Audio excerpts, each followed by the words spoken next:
Buen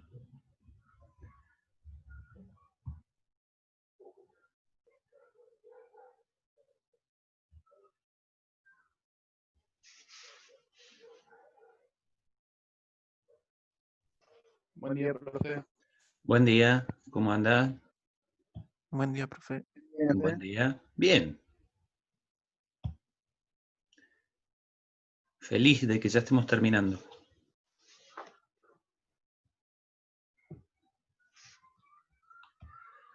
¿Se le hizo muy pesado el cuatrimestre, profe, así virtual? Muchísimo. La verdad, muchísimo. No me quiero imaginar ustedes. El tema es que hubo que reformular, a ver, no los contenidos, pero la forma en la que uno los va tratando de bajar y ponerlos a disposición es complicado. Pero bueno, qué sé yo. Había que hacerlo. No es queja, sino que bueno, hubo que pensar un montón de cosas. Y además uno no sabe si en definitiva lo que pensó o lo que hizo, me estoy refiriendo a mí, ¿no es cierto? ¿Sirvió o no sirvió? ¿Se entiende? Porque esto de no podernos ver cara a cara para mí deja un montón de cosas dando vuelta que bueno, ojalá en el segundo cuatrimestre podamos volver un poco a la normalidad, pero lo veo medio complicado.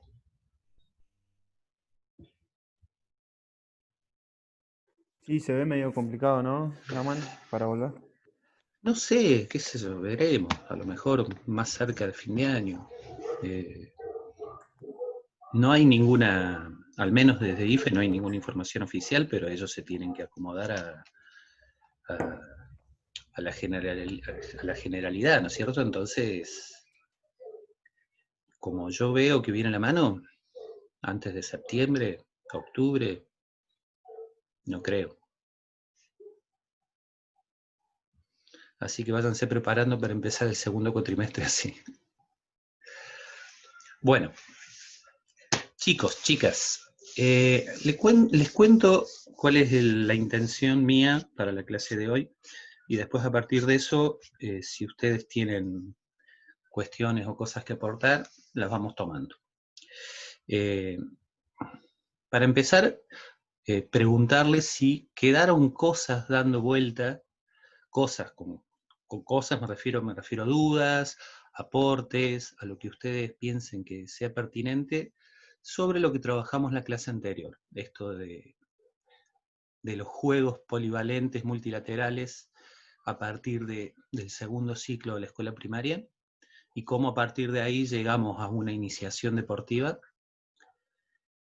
Y después, mi idea también es charlar un poquito sobre la clase 15, la última, que básicamente es una integración de contenidos de todo el cuatrimestre, y comentarles lo del trabajo práctico evaluativo número 2. ¿Sí? Empecemos por el principio. ¿Qué cosas le quedaron dando vuelta, o si quedó claro, o hay cosas o dudas con respecto a lo que tratamos la clase anterior? Esto de los juegos de iniciación deportiva. Y hacia dónde iban apuntados, ¿no? No sé si recuerdan que trabajamos mucho sobre esto de los juegos y qué tipos de juegos podemos ir aportando para hacer una iniciación deportiva, pero que sea amplia, que sea variada, que sea no orientada hacia un deporte en particular. ¿Les gustaría retomar algo de eso o no?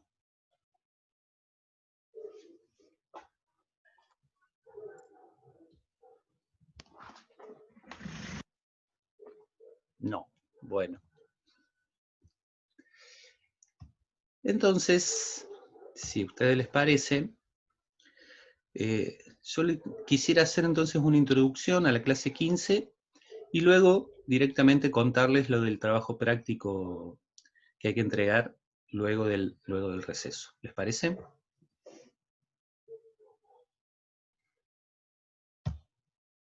Sí, profe. Perfecto. Bueno.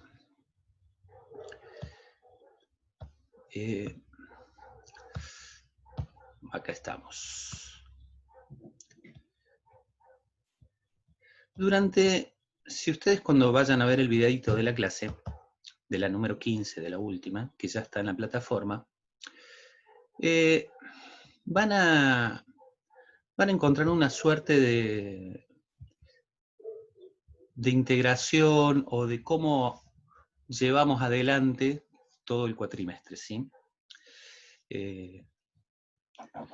Como punto de partida a una de las consignas del trabajo práctico número 2, el que después les voy a contar cómo es. Cuando nosotros arrancamos el cuatrimestre, arrancamos hablando mucho de estos dos paradigmas que están presentes en la educación física. Por más que digamos que uno es el viejo y otro es el nuevo, siguen presentes los dos. Desde esta mirada más simple, más lineal, desde el paradigma de la simplicidad, donde incorporamos o están presentes los conceptos de cuerpo como una máquina, como algo a ser tratado desde los puntos de vista biológicos, orgánicos, y obviamente el movimiento como producto de la acción de este cuerpo. Nos metimos mucho en que los modelos de enseñanza prevalecientes, y ustedes cuando hablemos de este tipo de cosas, nunca den por cosas concluidas algo, sino siempre conviven muchos aspectos, pero lo prevaleciente dentro de esta mirada, la que a veces llamamos vieja, son los modelos más conducidos, donde el que tiene el saber, donde el que tiene el poder, por decirlo de alguna forma, dentro de las clases es el profe, ¿sí? Y que no tiene en cuenta mucho las características propias de grupos, de diferentes lugares, de culturas, sino que básicamente las clases son todas iguales, ¿sí? Independientemente de a quiénes estén dirigidas. El que se tiene que acomodar en ese proceso es el alumno a este modelo. Obviamente que dentro de este modelo, el tipo de clases que uno propone son clases más o menos tradicionales, con estructuras muy repetitivas, ejercicios fuera de contexto. Si, por ejemplo, habláramos de la iniciación deportiva, en este modelo la iniciación deportiva sería a partir desde lo técnico. Primero lo técnico, luego agarrar lo técnico, tratar de trasladarlo a una situación de juego, pero siempre desde situaciones aisladas, ejercicios construidos previamente para eso. Qué sé yo, por ejemplo, un ejercicio de pases y recepciones, pero que no están contextualizados a una situación de juego. Del otro lado, pensamos y tenemos la idea, y desde ese lugar creo que están formándose en casi todas las cátedras, el paradigma de la complejidad, donde tiene mucho más que ver el contexto, las características del alumno. Hay conceptos mucho más amplios como el de corporeidad, que básicamente nos dice que nosotros somos el cuerpo y el cuerpo somos nosotros. Nuestro cuerpo somos nosotros mismos, no es como un ente aparte de la personalidad, ni un ente aparte de las emociones, ni desde lo afectivo. Y una motricidad que básicamente es la acción de esa corporeidad, o sea, el modo de moverse de cada uno. A partir de esta mirada, más centrada en cada uno y en cada persona, Los modelos de enseñanza que se proponen son más constructivistas, más cercanos a los requerimientos de cada alumno y a lo que cada alumno puede ir realizando en el proceso de aprendizaje. Por eso poníamos de un lado el conductismo y del otro lado el constructivismo. A partir de ahí, las clases, obviamente, deberían tender que realmente la clase es donde plasmamos estas cosas, ¿sí? Si no logramos bajarlo a la clase es porque tenemos una idea, pero esa idea no la podemos llevar adelante. Clases donde el entender lo que se esté haciendo por parte de los alumnos los lleve a una práctica motora, a poder hacer y también poder reflexionar, ¿sí? Obviamente que tienen que ser propuestas mucho más amplias y mucho más abiertas. Y yo creo personalmente, después ustedes verán y tomarán sus propias decisiones al respecto, es que todavía no estamos fuertemente en este lado desde el paradigma de la complejidad. Estamos en un proceso de cambio, ¿sí? Estamos al medio. ¿Por qué digo que estamos al medio? Estamos en ese lugar intermedio entre lo que era antes y lo que pretendemos que sea. Al menos, por ejemplo, desde mi accionar docente, yo, por ejemplo, fui formado de otra manera. Fui formado no solamente como profe de educación física, sino tuve vivencias en las clases de educación física que hacía, en el primario, en el secundario, inclusive en el mismo instituto, desde el paradigma de la simplicidad, o sea, tomando lo orgánico como algo muy fuerte. Tomando siempre la premisa que el que tenía el saber era el profe, y bueno, yo estaba ahí, esperando que me den, y esperando para recibir porque era un burro. A lo mejor lo sigo siendo, no sé. Entonces cuesta el trasladar y el bajar a las clases, desde la vivencia mía, estas posturas mucho más amplias, ¿sí? No sé ustedes, es un camino que cada uno tiene que ir haciendo, ¿sí? Buen día a los que recién se suman. ¿Cómo andan? La única manera de llevar adelante esto, ¿sí? Porque podemos tener ideas muy claras en cuanto a lo que queremos, pero si no lo podemos bajar a nuestras clases, entonces estas ideas claras de lo que nosotros entendemos y deseamos,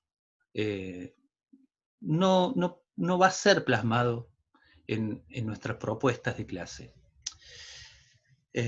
Y ahí es cuando empieza el problema, porque yo puedo pensar en hacer clases abiertas, desde el constructivismo, no repetitivas, sin movimientos estereotipados, pero si al momento de hacer y construir mis actividades apunto hacia otro lado, básicamente me quedo en lo que era antes.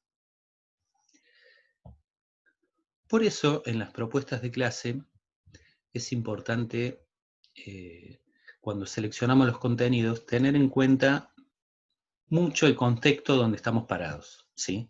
Eso nos va a asegurar en primera instancia que seamos coherentes en esta selección de contenidos para nuestros alumnos. Los diseños curriculares ayudan mucho a eso porque hablan mucho de esta variedad, hablan mucho de tener en cuenta las necesidades de los alumnos, pero bueno, es en definitiva, y termina siendo siempre así, una decisión docente. No pasa por otro lado. Un aspecto importante, además de la selección de contenidos, es esto de delinear los propósitos. Si yo en los propósitos voy a orientarme mucho más hacia la repetición, hacia la realización sin la reflexión, entonces va a costar mucho luego pensar actividades en otro sentido. Y los propósitos por ahí siempre dijimos que tienen que ser amplios. ¿Por qué? Porque tienen que formar parte de una secuencia, tienen que formar parte de un proceso. Si yo estoy hablando, por ejemplo, de habilidades motoras, en mi propósito voy a tratar de ampliar la visión, no a una clase en particular, sino a lo que quiero hacer en determinado tiempo. Supongamos 4, 8 clases. Eso va a asegurar, en definitiva, desde cuando lo estoy pensando, que yo piense en cosas más amplias, no en lo que voy a hacer en una clase en particular. Y esto tiene que ver mucho con esto de que las clases no sean descolgadas unas de otras, que haya procesos que continúen desde una clase a la otra, ¿sí? Y eso es importante. ¿Dónde voy a delinear lo que se va a hacer en cada clase? Eso ya más o menos lo charlamos un montón de veces, y ustedes lo dejaron plasmado en las clases que realizaron, en los objetivos, en los aprendizajes deseados. Ahí sí tengo que orientarme hacia la clase, pero si yo hablo mucho de realizar, ejecutar, son verbos que están orientados muy fuertemente hacia la realización sin pensar y sin la exploración, descubrimiento, construcción de cosas. Entonces hay que tener una buena orientación en los objetivos. Y obviamente, en la parte más importante, en las actividades y en las metodologías que voy a utilizar. Puedo pensar de la manera más amplia, pero si en mis actividades yo solamente voy a hacer cosas repetitivas, entonces estoy yendo para otro lado. En definitiva, es un laburo bastante fuerte en el sentido de cambiar la cabeza. No sé cómo lo ven ustedes, si sus vivencias como alumnos en las clases de educación física piensan que siguen influyendo en las maneras en que dan sus clases o en las clases que pueden dar o en cómo las planifican. Estoy hablando mucho yo. A lo mejor han tenido vivencias muy amplias, muy ricas, entonces les resulta más fácil trasladarse hacia el otro lado. O a lo mejor no están entendiendo nada de lo que digo. Sí, Agustina, yo, por ejemplo, profe, en la escuela, en la secundaria, sí. Era súper tradicional la enseñanza. Sí. Era todo muy dirigido, muy, ¿cómo se llama? Muy conducido. Uh-huh. Y creo que eso, como usted decía, es la manera en que fuimos enseñados nosotros. Por eso también cuesta un poco cambiar la cabeza. Y me acuerdo que en los primeros trabajos que vimos esto, el tema de lo tradicional y el nuevo paradigma, se nos complicaba. A mí por lo menos se me complicó un poquito porque había que pensar un poco más. En cambio los ejercicios conducidos eran más fáciles de plasmarlos y los otros era como un poquito más complejo. Pero creo que tiene que ver también un poco con esto de que ya estamos acostumbrados, digamos, a ese modelo, digamos. O sea, vos en definitiva pensás que como a vos te enseñaron, influye mucho la manera de cómo vos vas a enseñar. Tal cual. Porque Sí. es algo que ya lo tenemos incorporado, creo. Pero bueno, hay que hacer el cambio. Ojo, a lo mejor ustedes piensan, porque acá hay que ser claros en una cosa. Ustedes se pueden formar de una manera, pero si piensan en el fondo que el otro modelo es el que sirve más, va a ser muy difícil. Entonces, sigue siendo una decisión personal y una tarea docente en el sentido de cómo van a hacer sus clases. No sé si me explico. O por el otro lado, uno a lo mejor piensa que está bien esto de mirar o tener una mirada mucho más amplia, pero al momento de hacer las clases, como vos decís, cuesta mucho, porque aprendimos de otra manera. ¿Sí? ¿Y el resto qué opina?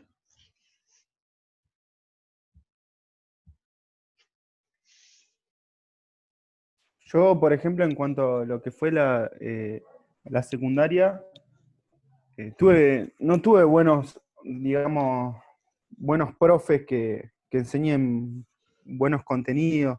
Era más que nada acá en mi secundaria, era eh, correr 5 minutos y partidito de fútbol. Fue toda la secundaria así por lo que... O, Por s- eso... eh, o sea que ni siquiera tenés experiencias desde el otro modelo, porque en realidad eso no es una clase. O es una claro, clase, sí, te claro, ni entiendo. siquiera tengo experiencia. Tuve un profesor que lo tuve muy poco porque, bueno, falleció, que ese sí era muy bueno, pero lo tuve, no lo alcancé a tener un mes y Ujú. después volvimos con lo mismo que toda la Sí, secundaria. Sí. sí, sí, te entiendo, te entiendo. Hay poco de dónde tomar. Bueno, a lo mejor eso te beneficia y podés pararte desde una mirada más amplia, más fácil. No sé, Sí, quizás. eso es lo que yo siento que está bueno, que no necesito, o sea, no necesité volver para atrás a ver Ujú, cómo me daban las clases y todo eso. claro.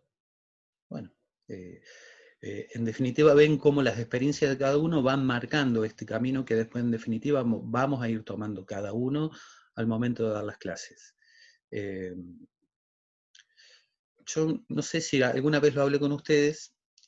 Ustedes piensen en que, si a lo mejor me equivoco, educación física debe ser la única área curricular que está presente en todas las trayectorias escolares obligatorias. 2 años, sala de 4 y sala de 5 en el nivel inicial, muchos antes, ¿sí? Si empiezan antes el nivel maternal, ahí tenemos 2 años, 7 años de educación física obligatoria en la escuela primaria, ya llevamos 9, y 5 o 6, dependiendo a qué secundario iban, de enseñanza obligatoria en el nivel secundario. Por lo tanto, como mínimo ahí tenemos 14 años de educación física obligatoria. ¿Sí? ¿Para qué? No sé. A lo mejor ustedes pueden tener una buena visión de esto porque sin duda eligieron esta carrera por algo. Eh, Ahora, ¿y el resto? Esos 14 años de educación física, ¿les sirvió para algo? Son personas o sujetos que pueden adaptarse a muchas circunstancias, que tienen en claro cómo llevar adelante actividades físicas saludables, tienen en claro de qué manera hacerlo, tienen en claro esto de poder participar en diferentes juegos o deportes desde un punto de vista inclusivo. No sé, eh, hay que verlo. Eh, es para repensar nuestra tarea docente. Eh, Muchas veces, y con esto si quieren terminamos y ya vamos al práctico, y lo charlamos y ya los dejo disfrutar sus vacaciones casi. El miedo dentro de nuestras clases pasa por perder el control, por, por ver situaciones en las que aparentemente los chicos no están aprendiendo, por ver de alguna manera, entre comillas, mucho lío, mucho despiole, eh, ver cosas que no están ordenadas. Por eso tendemos mucho a esto de las filas, las hileras, el pasar uno, el que pase el otro después. Eh, es como mantener el control todo el tiempo, ¿sí? Cuando en realidad, a lo mejor ese control, esa clase ordenada que uno ve desde lejos, no tiene muchos aprendizajes, ¿sí? Ustedes imaginen una situación en la que vamos a trabajar, qué sé yo, pase y recepción, vuelvo al pase y la recepción. En vez de proporcionarle una pelota a cada pareja para que pueda trabajar de manera eh, no espontánea, siempre con la intervención docente, pero un poco más libre, en el lugar, en el espacio que deseen, y armamos estructuras cerradas, de hileras, pasa una pareja, pasa la otra, claro, eso se ve mucho más ordenado. Pero, ¿cuánto tiempo de espera hay? ¿Qué situación contextualizada a donde se va a hacer el pase y la recepción? Existe ninguna, ¿sí? Esto de perder el miedo al control, al descontrol, que no es descontrol, son situaciones distintas de aprendizaje, es muy fuerte, ¿sí? Sobre todo en su etapa, cuando, a ver, no sé si van a tener la suerte este año, ojalá que sí, pero si van a dar clases en nivel inicial, van a querer tener todo ordenado, controlado, que no haya un desorden aparente, sobre todo porque lo van a estar viendo, sobre todo porque están tratando de aprobar una práctica. Bueno, es complicado, ¿sí? Pero muchas veces el descontrol no es sinónimo de no aprendizaje. No sé si me explico. Que por otro lado no es descontrol, es otra situación diferente. Profe, Sí, Florencia, te escucho. yo creo que, al menos como vimos en pedagogía, que ahora está todo en crisis, se llega a la conclusión de que no existe ni el negro ni el blanco, o sea, como que no hay que decir que todo lo viejo es malo y Exacto. todo lo nuevo va a ser la solución. Mejor. Entonces, por ejemplo, en una clase así, donde hay fila, por ejemplo, yo creo que depende mucho como la justificación de por qué decidiste hacer una fila, porque, por ejemplo, si durante la fila están haciendo otra cosa o estás permitiendo la sociabilización entre compañeros, o sea, como que todo se le puede encontrar un porqué. Pero, por ejemplo, a mí en mi caso, de cuando era más chica no me acuerdo, pero lo que sí, yo de chica, porque hacía otras actividades que me ocupaban, yo iba a la escuela a la tarde, entonces cuando salía de la escuela, que era el horario donde podía ir al deporte, hacía inglés u otras cosas, nunca podía ir a un deporte a un lugar. Entonces, yo creo que sí tuve una buena educación física, porque por algo tengo como alguna facilidad para adaptarme. Después ya más de grande pude empezar, que bueno, hice atletismo, o sea, me encerré en lo técnico, y después fútbol, y ahí me abría al deporte abierto. A la situación. Pero, claro, pero si no hubiera tenido buena educación física en la escuela, no Sí. se me hubiera sido sencillo adaptarme. Tal cual. Bueno, ven cómo cada una, son todas experiencias distintas. Para vos todo lo obligatorio fue muy fructífero, parece, ¿sí? Y fueron buenas clases de educación física. Y eso está bueno. Y coincido con vos en esto de que no hay ni lo bueno ni lo malo, ni lo blanco ni lo negro.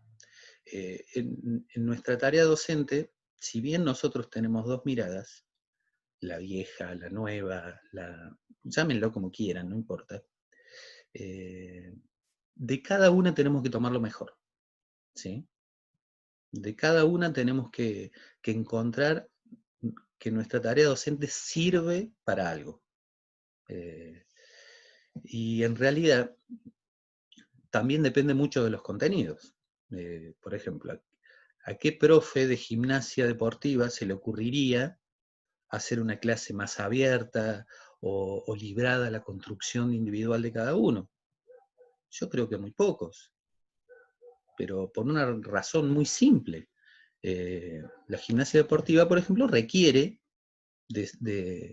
de acciones muy precisas y que a veces pueden llegar a ser peligrosas.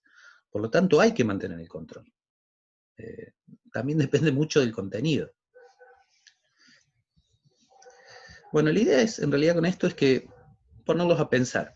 ¿Y por qué ponerlos a pensar? ¿Quieren que vayamos a lo del práctico? Así no los entretengo mucho más tiempo. Bien. Acá viene la parte en que yo les digo descansen, pero les estoy dando tarea. Ustedes deben estar re felices. Bueno, a ver, ahí lo voy a buscar. Espérenme un poquito. Acá está. Bueno, en principio les cuento la parte más formal, ¿sí? Es un trabajo práctico en grupo, ¿sí? De 3 o de 4 integrantes. La idea es que ustedes lo puedan trabajar con bastante tiempo. Todo esto de los grupos, me vuelvo a hacer la aclaración que siempre depende de la disponibilidad que ustedes tengan para poder trabajar con otro, ¿sí? Así que no lo tomen como una estructura cerrada. Es algo que yo propongo, pero que si en definitiva no pueden trabajarlo con otro, lo tendrán que hacer solos. Fecha de entrega, el 13 de agosto, que es el primer encuentro luego del receso. Y vamos a ir directamente a las consignas. Como bibliografía, ustedes tomen todo lo que hemos utilizado. Las clases, todas las clases, los diseños curriculares, y acá menciono específicamente capítulo 1, 2 y 4 de aprendizaje motor del libro, pero a partir de ahí ustedes pueden ampliar ese repertorio, ¿sí? La primera consigna va un poco en lo que estábamos hablando. Es hacer una red conceptual con todos los temas abordados en el primer cuatrimestre, ¿sí? Desde la complejidad, simplicidad, corporeidad, cuerpo, movimiento, motricidad, pasando por los modelos de enseñanza, constructivista, conductista. Los modelos recuerdan de clase, el tradicional y el integral.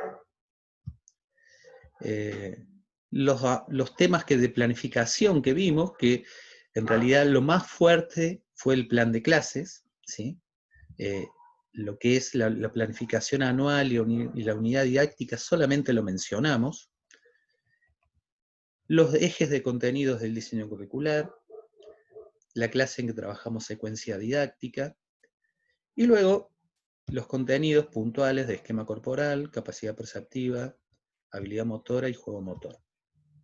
Bueno, con todos estos que yo propongo, más otros que ustedes quieran incluir, tratar de armar una red conceptual en la que se establezcan las relaciones básicas entre cada una de estas cosas, ¿sí? Puede pasar que a lo mejor con la red conceptual no quede claro y que tengan que hacer aclaraciones aparte. Eso dependerá de cómo la van a ir armando. ¿Han hecho redes conceptuales antes? Sí, profe. Bien, bueno. Yo creo que va a ser una tarea bastante para pensar, porque los temas están expuestos. Ahora, ver cómo se pueden relacionar uno con otro, esa es otra cuestión. Pasamos a la consigna 2, y con esta consigna yo creo que no van a tener problema porque lo han ido haciendo a medida que fuimos avanzando, ¿sí?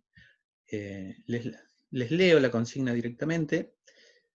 ¿No quieren que nos desconectemos y nos conectamos de nuevo? Así ya termino de explicar el práctico, si no se va a cortar a la mitad. ¿Les parece? Bueno, Sí, porque quedan 3 minutos y no lo vamos a lograr hacer en 3 minutos. Lo finalizo y entramos de nuevo.